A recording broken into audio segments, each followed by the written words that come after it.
First of all, I think it is the existential threat to humanity, climate change.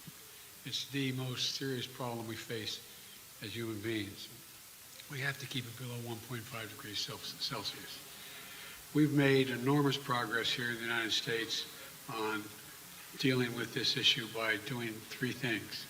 Number one, by insisting that we move every one of our industries into a position where they can take advantage of cheaper and more extensive and more available renewable energy, whether it's solar or wind or hydrogen and green hydrogen.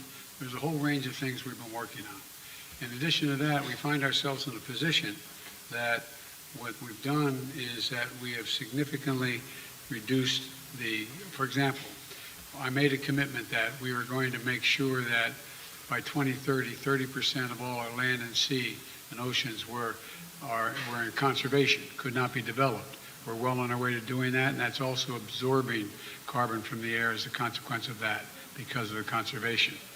We are in a position as well that we have provided for significant increase in funding for a whole range of issues, but not just for the United States, but for the rest of the world. For example, we're working with the G7 to provide for infrastructure work for dealing with global warming on the continent of Africa.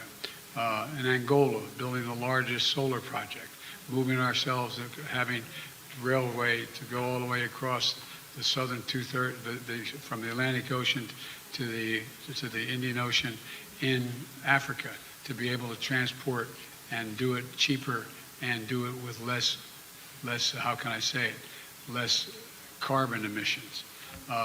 We're trying to work with other countries to maintain their